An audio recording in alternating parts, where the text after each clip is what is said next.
Hello everyone, नमस्कार सभी को। आप सभी का स्वागत है अपने यूट्यूब चैनल पे। तो चलिए, हम लोग देख रहे थे टेस्ट पेपर, जो कि पेपर 1 देख लिए थे। आज देखेंगे test paper 2। That is very important for all competitive examination, जिसमें भी साइंस से रिलेटेड प्रश्न पूछ लिए जाते हैं। तो चलिए स्टार्ट करते हैं। अगर सेशन अच्छा लगा तो बिल्कुल आप लाइक कीजिएगा, कमेंट करिएगा, है ना। तो देखिए, क्वेश्चन नंबर पहला इसमें पूछा गया है कि लाइसोसोम है। तो आप सभी जानते हैं कि लाइसोसोम एक पाचन केंद्र है, जो कि ऑप्शन नंबर आपको बिल्कुल ए में देखने को मिल रहा होगा। ऑप्शन नंबर ए इस प्रश्न का राइट आंसर हो जाएगा, ठीक है ना। आपको पता है लाइसोसोम क्या है? पाचन केंद्र है। क्या है बताइए? पाचन केंद्र है। और ये बताए थे ना कि लाइसोसोम का खोज कौन किया था? तो डी डुबे ने किया था। आप लोग इसे पता है ना, डी डुबे किए थे कब? 1948 में किए थे, ठीक है। तो सब रिलेट करते चलिए जाइए, ठीक है। लाइसोसोम एक प्रकार का क्या है? एंजाइम है। एक प्रकार का क्या है? एंजाइम है। लाइसोसोम को ही क्या बोलते थे बताइए? आत्महत्या की थैली कहा जाता था, या कोशिका का एटम बम। तो ये सब कमेंट में लिखिए, पॉज करके आप बोलते रहिए, ठीक है। नेक्स्ट प्रश्न है दूसरा, गुणसूत्र की संख्या सबसे कम किसमें होती है? तो आपको पता है कि गुणसूत्र की संख्या सबसे जो कम होती है वो आपका जीवाणु में होती है, जो कि ऑप्शन नंबर ए इस प्रश्न का राइट आंसर हो जाएगा। जीवाणु, जो कि ऑप्शन नंबर ए है, ठीक है। नेक्स्ट प्रश्न है क्वेश्चन नंबर 3 में देखिएगा, किसे कोशिका के अंचल संपत्ति के रूप में जाना जाता है? तो कोशिका के अंचल संपत्ति के रूप में जो जाना जाता है वो आपका ऑप्शन नंबर डी है, न्यूक्लिक एसिड। न्यूक्लिक एसिड, जो कि ऑप्शन नंबर डी इस प्रश्न का राइट आंसर हो जाएगा। नेक्स्ट है, किसमें असूत्री विभाजन होता है? तो असूत्री विभाजन होता है किसमें बताइए? जीवाणु में। जीवाणु, जो कि ऑप्शन नंबर ए इस प्रश्न का राइट आंसर हो जाएगा, ठीक है। तो असूत्री विभाजन किस में होता है? जीवाणु में। किस में? जीवाणु में। नेक्स्ट है प्रश्न नंबर 5, समसूत्री विभाजन कितने चरणों में पूरी होती है? तो आपको पता है कि समसूत्री विभाजन जो होती है वो आपको 5 चरणों में पूरा होता है। तो ऑप्शन नंबर ए इस प्रश्न का राइट आंसर हो जाएगा। ए इस प्रश्न का राइट आंसर हो जाएगा, ठीक है। तो याद रखिएगा, हम ये भी बताए थे कि समसूत्री विभाजन का खोज कौन किया था? तो वाल्टर एंड फ्लेमिंग। और अधिसूत्री विभाजन का खोज किया था फॉर्मर और मूरे, ठीक है ना। चलिए नेक्स्ट है, मानव में गुणसूत्रों की संख्या कितनी होती है? तो गुणसूत्रों की संख्या पूछ रहा है तो कितना हो जाएगा? राइट आंसर बताइए। जोड़ा में पूछता तो क्या होता? 23। और ऐसे पूछ रहा संख्या में तो 46। तो इस प्रश्न का राइट आंसर हो जाएगा सी। नेक्स्ट है 7 नंबर प्रश्न है, कोशिकीय व आणविक जीव विकास केंद्र कहाँ पे स्थित है? तो ये आपको पूछता है, क्वेश्चन बहुत इंपॉर्टेंट है। हैदराबाद में स्थित है। तो ऑप्शन नंबर डी इस प्रश्न का राइट आंसर हो जाएगा, हैदराबाद। नेक्स्ट है क्वेश्चन नंबर 8, प्रोटीन का संश्लेषण कहाँ होता है? तो प्रोटीन का संश्लेषण कहाँ होता है बताइए?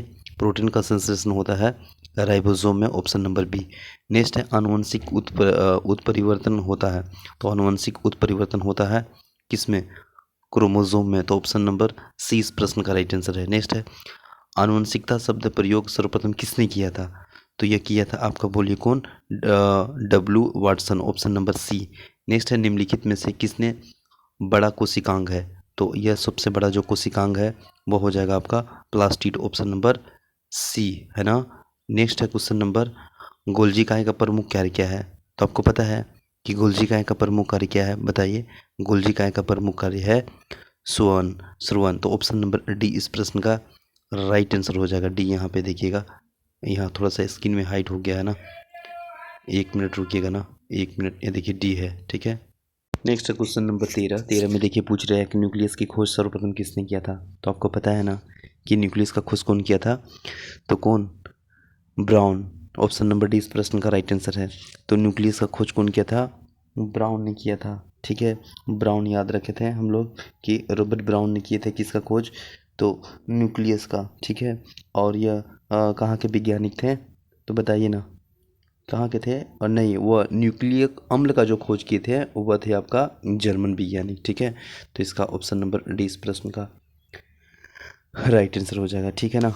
तो नेक्स्ट प्रश्न है क्वेश्चन नंबर 14 कि कोशिका का आत्महत्या की थैली किसको कहते हैं? तो आपको पता है ना, कोशिका का आत्महत्या का थैली लाइसोसोम को कहते हैं, ऑप्शन नंबर ए। नेक्स्ट है क्वेश्चन नंबर 15 में देखिए क्या पूछा हुआ है कि पत्तियों का हरा रंग प्रदान करता है? तो आपको सभी पता है पत्तियों का हरा रंग किसके कारण होता है? तो क्लोरोप्लास्ट, ऑप्शन नंबर 20 प्रश्न का राइट आंसर हो जाएगा। फूलों और बीजों के विभिन्न प्रकार के आकर्षण का रंग प्रदान करता है।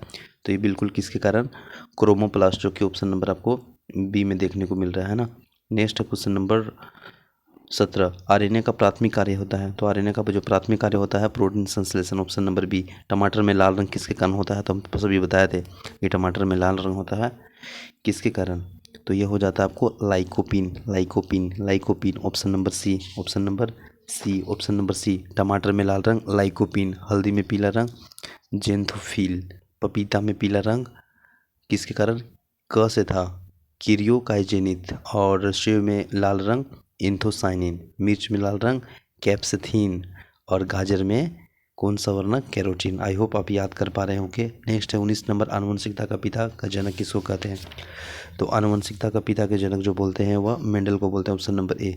असूत्री विभाजन पाया जाता है। तो असूत्री विभाजन पाया जाता है और तरुण पुष्पकलिकाओं में डी समसूत्री विभाजन होता है। तो समसूत्री विभाजन जो होता है वो आपका होता है कायिक कोशिका में। ऑप्शन नंबर ए। पुरुष जिन संगठन आपको पता है ना, बोलिए XY। और ठीक है, नेक्स्ट विकास का सिद्धांत किसने दिया था, प्रतिपादित किया था? तो हो जाएगा Charles Darwin. Option number D. जीव में प्राकृतिक चयन का सिद्धांत कौन दिया? तो आपको पता है कि ये भी कौन दिया? डार्विन दिया, नेचुरल सिलेक्शन। मनुष्य में किस प्रकार का गुणसूत्र को लिंग निर्धारित करता है? तो बोलिए XY। उत्परिवर्तन का सिद्धांत किसने दिया था?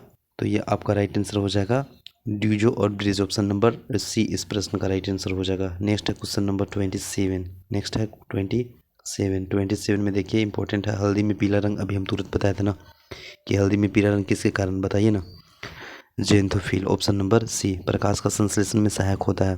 तो प्रकाश का संश्लेषण में सहायक होता है क्लोरोप्लास्ट। ऑप्शन नंबर एक। आनुवंशिक संबंधित प्रयोग किए जाने वाले मेडल ने किस पौधे का चुनाव किया था? तो आपको पता है ना, मटर। ऑप्शन नंबर ए। लाइसोसोम का खोज किसने किया था? अभी बताए थे, वह डी डुबे ने किया था। तो लाइसोसोम का खोज कौन किया था? डी डुबे ने किया था। कौन किया था बताइए? डी डुबे ने खोज किया था।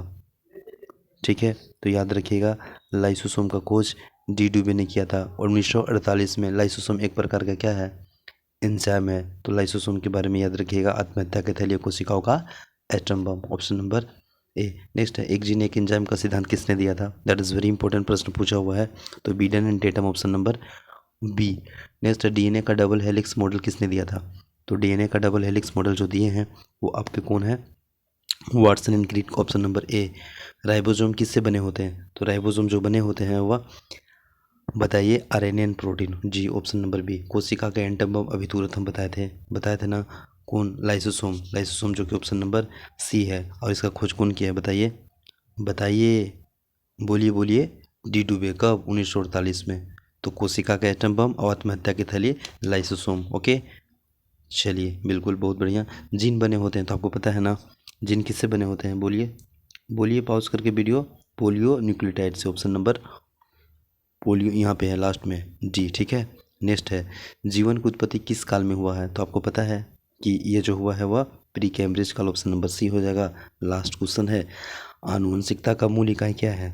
तो बताइए, जीन है। जीन है ना, जीन। जीन ऑप्शन नंबर ए इस प्रश्न का जीन राइट आंसर हो जाएगा। ठीक है, तो चलिए, आई होप सेशन अच्छा लगा होगा, तो आप लाइक कीजिएगा। ठीक है, और इसको याद करते चलिए।